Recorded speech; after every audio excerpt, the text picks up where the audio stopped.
Summer is made for shenanigans, right? That's just what it is.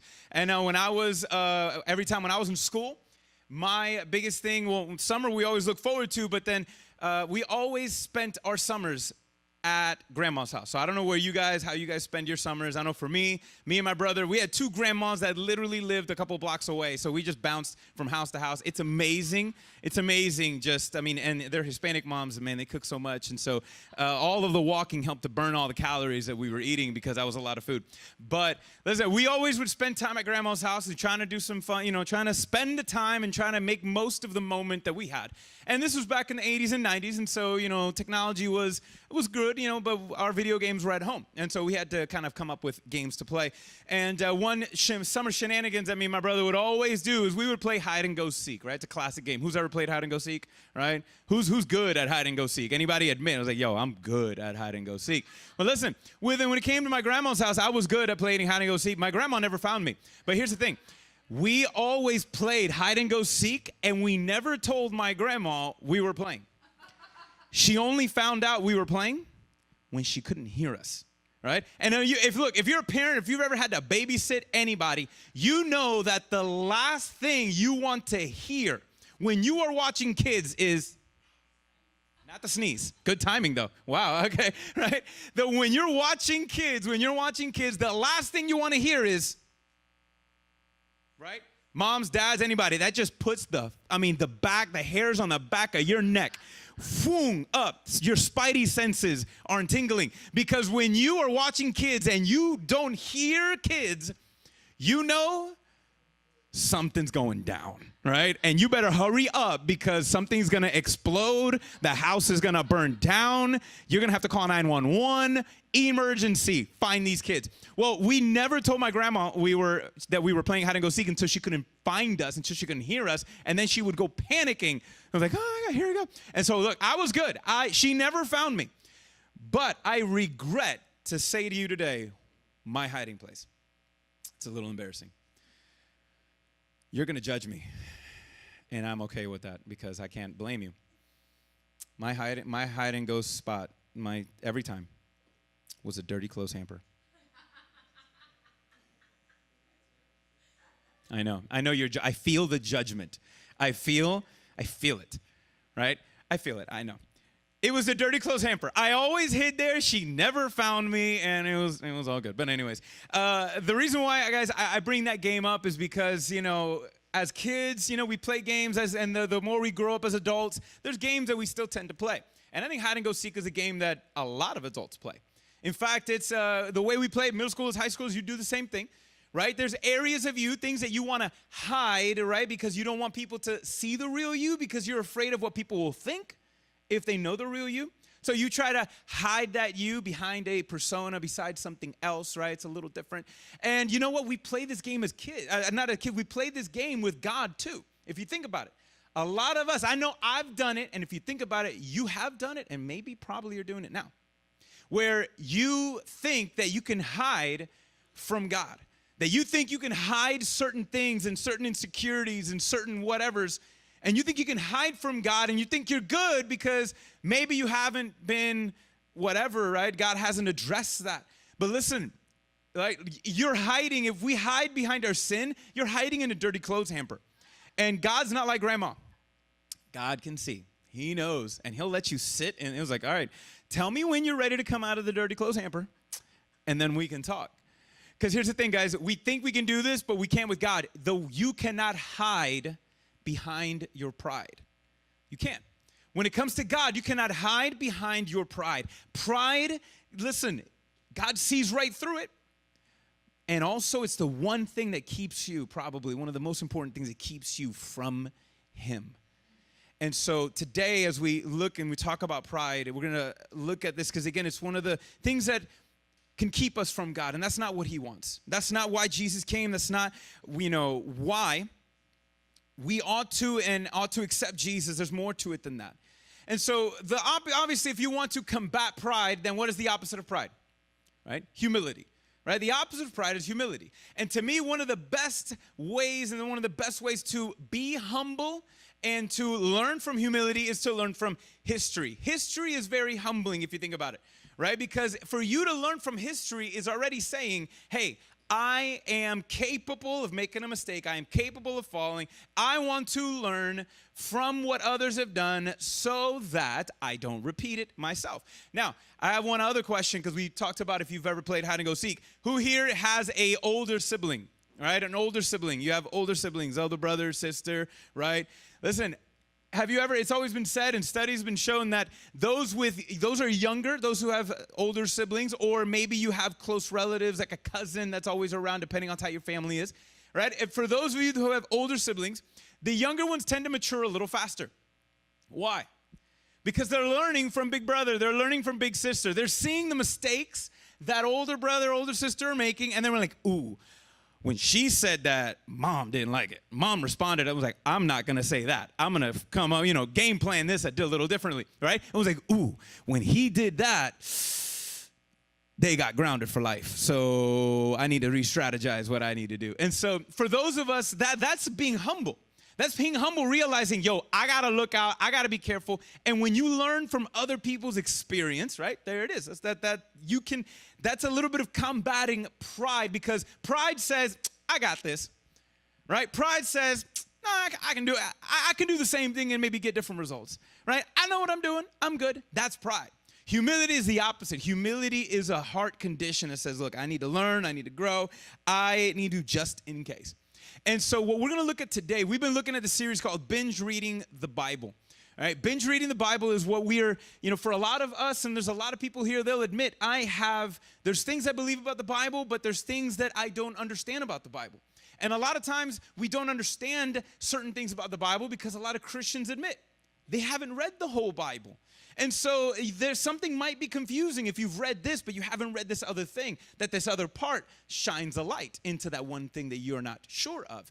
And so, but I understand that when here's an ancient document, that there's things that you can read and there's books and sections that are a little harder, more difficult to process. And so the goal of this series is to help you. It's to help you understand and learn how to approach the Bible so that we can learn from our big brother. Okay, and our big brother in the faith is the Jewish people. That's why the Old Testament is so important.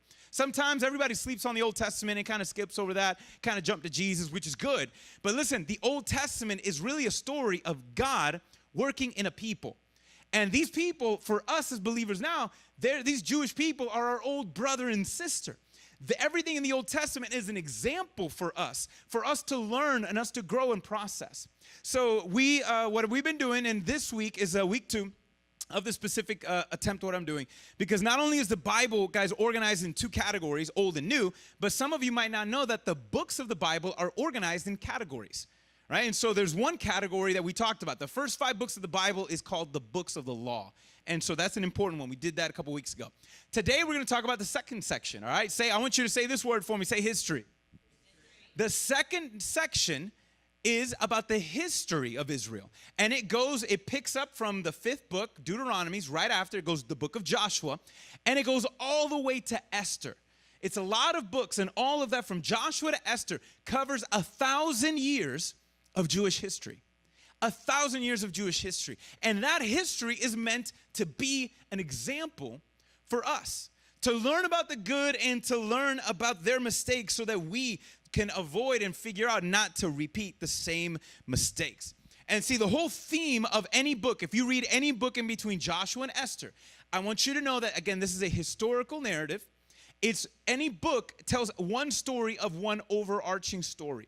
And the theme of this 1,000 years, the theme of all of these books, the theme of this section, shows us a people who are stuck in a destructive cycle. Guys, I know you know people who've done that. Have you ever, people who are stuck in either maybe a mental cycle, like it's a way of thinking that they just can't seem to break. And that way of thinking is not helping. You guys know people like that, right? Either it could be negative or this or that or anxiety, whatever it is. How many people do you know that are ever stuck in a habitual cycle? They have actions, attitudes, right? There's certain things that they do that if you see it, it's destructive, it's not helping, it's reactions and actions. And they're trying to, and some of them want to break free from this, we call it addictions for some of them. They're addicted to doing this, they're addicted to that. And it's destructive cycle that's hurting, right? How many of us, doesn't that hurt us to see people like that, just stuck? And you wish you can help them, you wish you can do, but you can't even shake them hard enough, right? You just don't know what else is left. Well, listen, the whole story, the history of Israel talks about this destructive cycle that they're in. From Joshua all the way to Esther. And this destructive cycle is a cycle of pride. Pride. Pride is a destructive cycle. But then we also see the story of God on how he interacts and he reaches out to help free his people. And so that's what we're going to look at today. We're going to look at one specific section to kind of give you a general theme. So if you find any story in that historical books, you can kind of learn how to process this is what is happening throughout that whole moment. And listen, if we're willing to pay attention, here, we will be able to learn from Israel's experience, from our big brother in the faith. And that's going to increase our chances. That's going to increase our chances that the wrong parts of their history are not repeated and the right ones are. And so if I can sum up the whole 1,000 years, listen, I'm just going to give you the Cliff Note versions. You ready? Here's what, if you read Joshua through Esther, here's what the story looks like. This is what the story looks like. When you start in Joshua and when you end in Esther, this is what you see. That's what it is. It's a destructive cycle that the more it goes, the more you read, the more you see as every year passes, it's a death spiral. They are spiraling slowly out of control. And it goes from Joshua when they enter the promised land, and at the end of the 1,000 years, close to the 1,000 years, they have not been removed from that land as slaves because of pride. Later restored, but it wasn't the same. Waiting. They've been waiting. The end of this historical narrative is them waiting for God to break them free from this cycle. In fact, I'm going to just kind of spin this a different way, and I'm going to kind of look at it this way. Here's what the cycle looks like, right? Currently, right now, we are going into a new cycle. What is that cycle called? Summer, right? Summer is a new cycle. Winter, all of those things, springs, those are cycles. Seasons go in a cycle. And what happens? You got summer, hot, beautiful, great, everything is blooming. The fall, right, is nice. I love the fall. Anybody whose favorite is the fall? Right? My favorite is the fall. Fall is nice because you still get elements of the summer, yet it's not as extreme, right? And the cool colors, it's a little cooler, but not too much. It's like this happy medium. It's pretty cool. But the fall, you start to realize that things are changing. Then you got the winter, which for us in Florida, it's like 3 days, right? Whatever. So we got 3 days all sporadic. If you maybe add all of the multiple mornings that it's like you wake up and it's like 50, but then like by the afternoon, it's like 85. If you add up just the mornings of when it breaks 60, maybe we have summer for like 2 weeks if you add it all up together combined. But the winter is harsh and it's cold. The winter is death. The winter is death, right? And so there's things that, the nature and all this stuff is dying. But then spring comes along, and spring is this renewal. The earth and nature starting to wake up back into summer. This is what the cycle looks like, okay? Well, do you guys know that we go through that cycle in life? This is what, if you look at the nation of Israel, the whole 1,000 years in these historical books, you can ask yourself, wait, are they experiencing summer, fall, winter, or spring?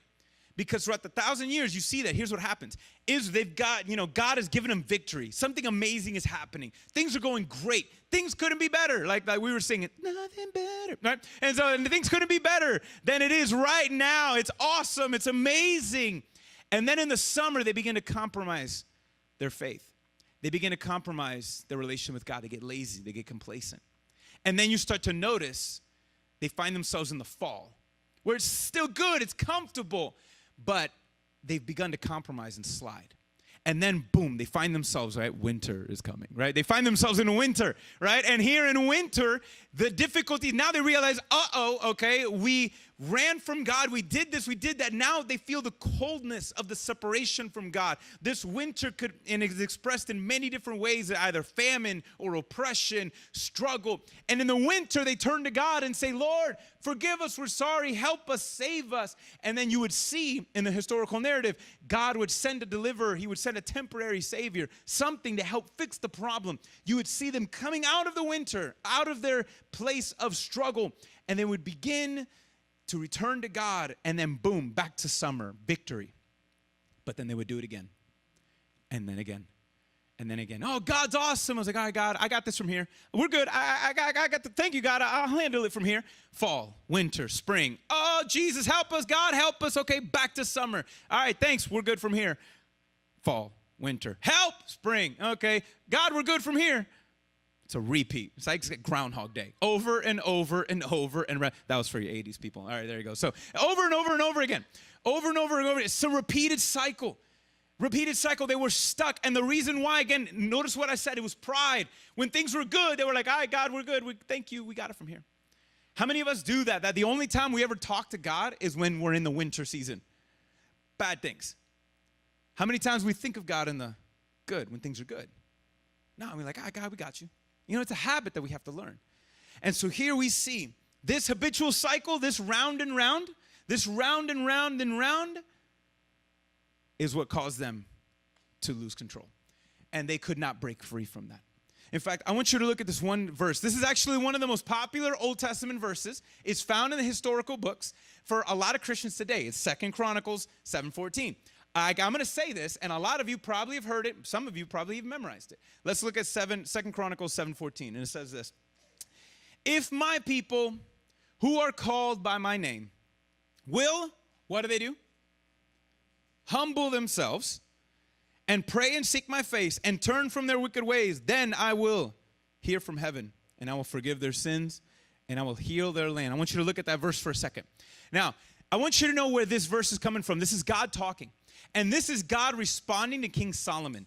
They are right now in a season of summer. If you look at 2 Chronicles, which is one of the books, it's actually two, that it chronicles literally the story of all the history of the kings of Israel. And in 2 Chronicles 7:14, they are in summer. Things are great. They just built the temple of God. And listen, the temple was something that was on King David's heart, which was Solomon's dad.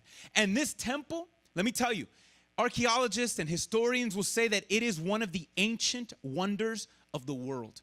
One of the ancient wonders of the world. There was no religious temple, no religious building that can compare to what this building was. I mean, the estimated worth today of this building would have been, it would blow your mind. It would just be insane. You couldn't process what this building was. And they built it, and see, in chapter 6 of this book, chapter 6, King Solomon is dedicating the temple. And he's praying to the Lord, Lord, we are here. This is an example, a testimony to the world of how great you are, that the world may know, that the world may come here and they may see what you are doing in the nation of Israel. Because they knew, and King Solomon knew, this is what we talked about in the books of the law, that God was doing something in this one nation, Israel, that was meant to bless the nations. And this building was meant to be another physical representation, a centerpiece for people from all around the world to come and see what is God doing in them, and that he may do it through them in the rest of the world. And so in chapter 6, King Solomon prays these prayers and says all of these things. So when you read chapter 6, then you read chapter 7, everything that God spoke is an answer to the prayer of King Solomon. But here's the thing, a lot of times we Christians, and we read it today, and we only read that one chapter and that verse, and we stop, right? Because it's so good. God is saying, hey, if you humble yourself, if you realize your need for me, if my people, we use this for America all the time, right? This verse is always quoted. May God, may us as Americans, may we humble ourselves, may you heal our land. That's all good. But I want to challenge you to keep reading, because it gets pretty ugly after that.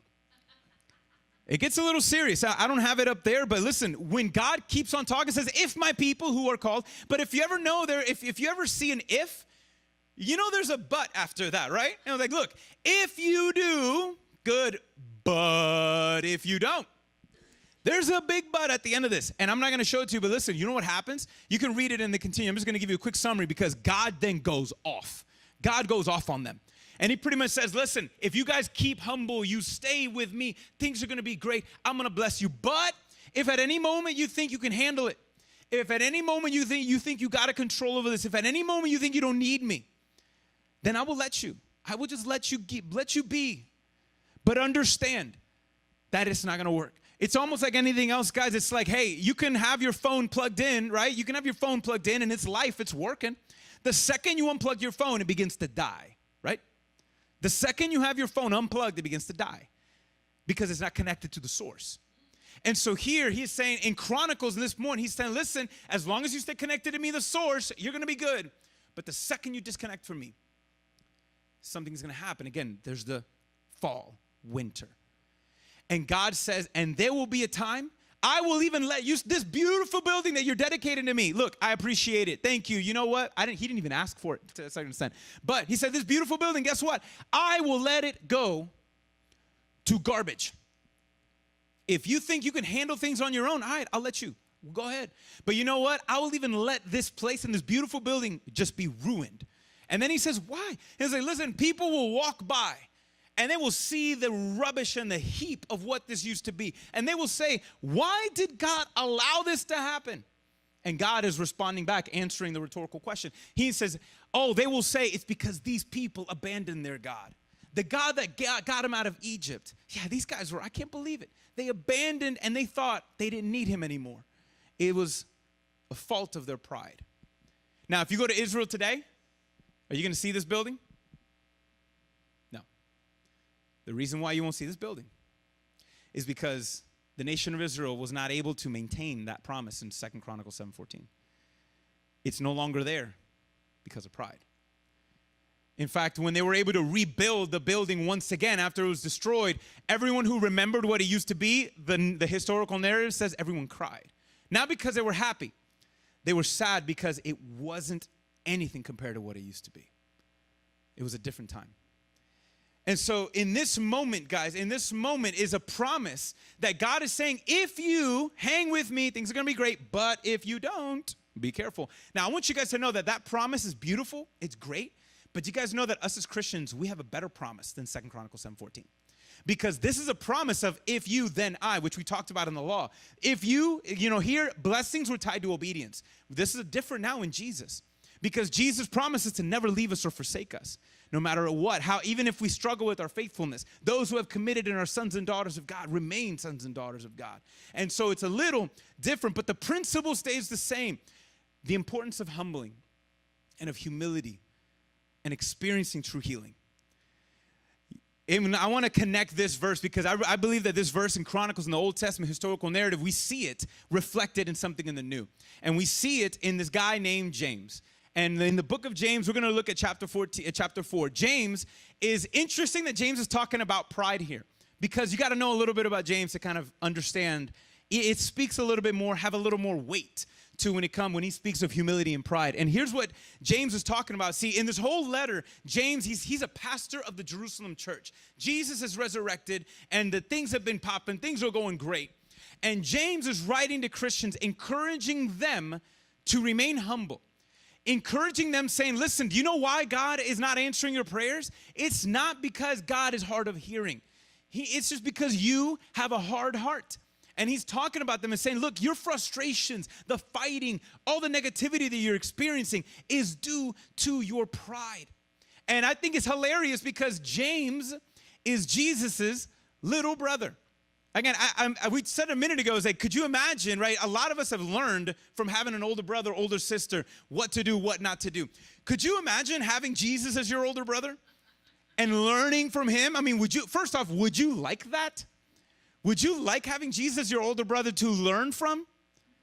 I'm going to be honest. I'm probably going to say no. All right? I'm going to say no on that one. Because first off, imagine the sibling rivalry, right? I mean, here's Jesus. We don't know of his childhood. We don't know if he ever, throughout school, did he have 100% average, all-knowing God, right? Did he get every test correct? And here's James, who knows with a 98.7, he can't beat his. I mean, you competing with Jesus.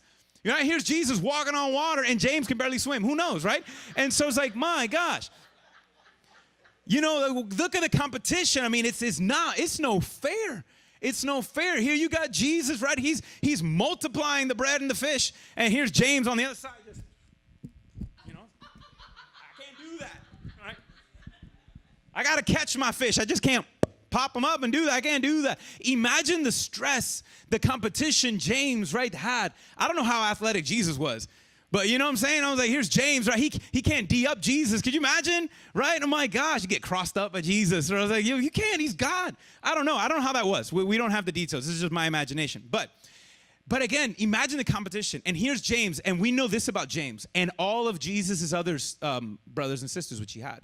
Not through Joseph and Mary. Jesus was different. But listen, we know this, that James, and the gospel writers say this, James and all of his brothers and sisters thought Jesus was crazy. Jesus' family weren't fans of Jesus. As Jesus is walking around and speaking and talking, the crowds are gathering. Thousands of people.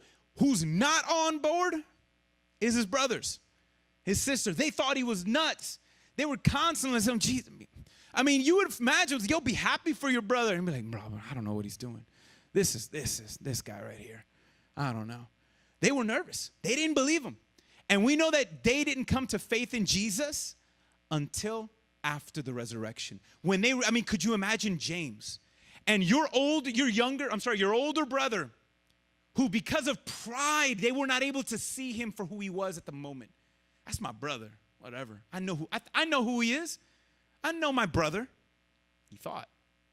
His pride kept him from seeing Jesus when they were right there.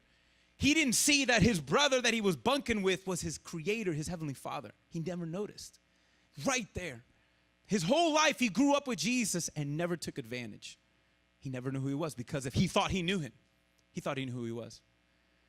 But years later, here we see, so when James talks about, listen, guys, have pride. Have pride. Combat your pride with humility. Be humble. Recognize who God is so you don't waste another moment like I did. My pride kept me from knowing Jesus, kept me from being a part of that inner circle. But now, because I see who he is, he's not just my brother. He actually introduces himself as servant, this is my Lord. And so now look what James says about pride. Check this out in chapter 4. He's getting home to the center of this topic, to helping Christians battle pride. And look what he says in chapter 4, 6 and 10. But Jesus, he has given us more grace. So check that. Grace just means an ability to do what you can't do, all right? That's what grace is. Therefore, it says, God opposes the proud, but it gives grace to the humble. So notice he says, look, if you're proud, if you think you can handle it, God's going to let you. But he gives grace to the humble. Grace is this ability that is beyond what you can process and find in and of yourself. Grace is getting something you don't deserve. It's amazing. And so humility breeds grace. He keeps on saying, now it gives examples of what humility looks like. Submit yourselves, therefore, to God. Resist the devil. He will flee from you. By the way, you know why the devil is fleeing? He is not fleeing because he's scared of you. Because if you submit yourself to God, the devil is fleeing from the God that is your covering. He's running from God, not you. He's running from the God that's in your corner that he sees now because you've submitted to him. And now the devil has to, when you can resist him because you got this God, this power to be able to do that, he's running from the God in you, not from you. And so he keeps on saying this, draw near to God and he will draw near to you. If you draw near to God, he draw near to you. This is like the old classic movies. You ever seen people running in slow motion towards each other? All right, you ever seen that? Just like da-da-da. You ever see like that? Test to me is like you see one running towards the other. That's what I imagine. I say, listen, when you run into God, man, he's running to you. It's just this collision that's about to happen, right? When you draw near to God, he draws near to you. Cleanse your hands, you sinners. Purify your hearts, you double-minded. Be wretched, weep and mourn. This is some real words. He's saying, listen, recognize, own up the problem. Mean it. You got to see it for what it is. Let your laughter be turned to mourning and your joy to gloom. Humble yourselves before the Lord and he will exalt you.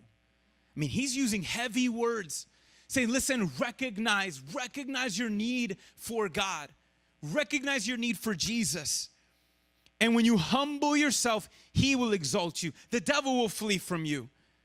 But you have to, what is the key thing that we must do? Humble ourselves. Again, James was talking right before this. He says, hey, yeah, your answers aren't going right? You're frustrated that if you're a Christian, you know this feeling. That you feel like sometimes maybe your prayers are going unanswered. And listen, there's three kind of answers to prayer. There is either no, yes, or wait. If you don't hear a no or a yes, keep on praying until you get a no or a yes. But a lot of times, James is saying some of you are not hearing anything because you are praying with the wrong motive. You are praying out of selfishness. You're praying out of pride. Humble yourself. If you're frustrated, the fighting and all the things that you're dealing with and going through, it's because of your pride. Humble yourself. Humble yourself and let God do the rest. Humble yourself. In fact, later on in the next, really soon after this in chapter 5, he says, hey, is anybody suffering? He says, pray. James says, if you're suffering, pray. And then he said, but if you're going good, right, in the summer, right, summer, winter, if you're in the winter season and you're suffering, pray. If it's summer and things are going great, praise. So what is the thing that James is saying? Look, if it's good and bad, remain humble. Recognize that if you're suffering, that God, you can go to God and God will help you. And when things are good, be humble and recognize that the good comes from God. So no matter what, the communication needs to be constant. No matter where you are in the cycle, keep the communication constant. Humble yourself. You need him more than you think. That's what James is saying. The second you think you got this. And you know, it's interesting that he says pray and praise. And this one gets me. I have to think about this myself a lot. When we jump at life and when we run through things and we don't pray, that's pride. When you don't pray, you're telling God, I got this. Prayer is a sign of where pride is in your life. The more you pray, the more you realize, the more you include God, the more the communication is constant. That's a sign of humility. But if you frequently pray here and there, you don't, ask God for wisdom for this and for that. If you just tackle life and you're frustrated, it might be a sign that, listen, the lack of prayer actually shows an increase in pride. You think you can handle it and you're just trying to go at it and then you're upset about it. Listen, keep it constant. And if you humble yourself, God will exalt you. It doesn't mean that none of the problems will go away. It just means that he will lift you up. No matter where you are, no matter what you're experiencing, God can turn it around and lift you up. And there's a reason why he can do that. Paul, in a lot of his letters, he talks about humility, and he talks a lot about that. And in fact, this one verse, can we put James up in a minute? Before I go to Paul, did you notice James's language is very similar to what we read in Chronicles over like 1,500 years earlier? What is James saying? If you humble yourself, draw near to God, seek God, and to draw near to God is to turn from your wicked ways. What did James say? Your hearts will be cleansed. It's exactly the same language that's in Chronicles. If you humble yourself and turn to God, he will heal you, he will forgive you, he will restore you. And why can he do that? Well, let's look at what Paul says in Philippians. He's writing to this church in the Philippians, and he's trying to get them to understand the same thing about humility, their need for God, and just who he is. And in chapter 2, he is talking about the wonders of who God is and helping them to understand the process. And here's what he says, chapter 4 and 11. Let's look at, verse 4 through 11, chapter 2. Look what Paul says. Let each of you not look to his own interests. Right? Don't look out for you. You do you. No, don't just you do you, boo. All right? Look, focus. Don't just look out for your own self-interest, but in the interest of who? Others. In the interest of others. Have this in mind. Now, here's the key. He's trying to run it home now. Have this in mind. Think about this, which is yours in Christ Jesus Christ, who, though he was the form of God, did not count equality with God to be a thing that is grasped, but he emptied himself by taking the form of a servant, being born in the likeness of men. And being found in human form, what did Jesus do? Humbled himself, becoming obedient to the point of death. Jesus had equality with the Father, yet he didn't let that equality hold him back, and he submitted to the Father's will. He humbled himself. Jesus humbled himself to the point of death. Therefore, God, the Father, has exalted him and bestowed him the name that is what? Above every name, above all names, so that in the name of Jesus, every knee will bow and every tongue will confess on earth and in heaven. Right? And every tongue will confess that Jesus is Lord to the glory of God the Father. So he is saying, listen, humble yourself and you got to know that Jesus is God. Jesus is God himself. But then notice, he says, what Jesus humbled himself and what happened? God exalted him. Did you not hear the same words that James said? If we humble ourselves, God will exalt us. Well, what happens here? Paul is saying that because Jesus humbled himself, the Father exalted him above how many names? All names. Above all names. See, the reason why James can say that if you humble yourself, God will exalt you is because of the truth that Paul is proclaiming. That because Jesus humbled himself on the cross, he was exalted above everything. And listen, Jesus can lift you up out of any cycle because he is exalted above everything. Jesus can lift you up out of anything because he is exalted above everything. That's why. That's why he says, look, humble yourself to him, not to an understanding, not to a thought or an idea. Humble yourself to Christ and he will exalt you. He will lift you up out of anything because he is lifted and he exalted above everything. He can. Only he can. And here's the bottom line. Listen, humility is the key to breaking free. I want you guys to walk away from this. Because when you look at the historical books and the historical narratives, the one thing is that, listen, humility was the key to breaking free. Every time the nation of Israel turned in humility to God, they broke free. But every time they walked in pride, they fell back into the same cycle. Humility was the key to breaking free. James is saying the same thing. Paul is saying the same thing. In Jesus, when we humble ourselves toward Jesus, we can break free from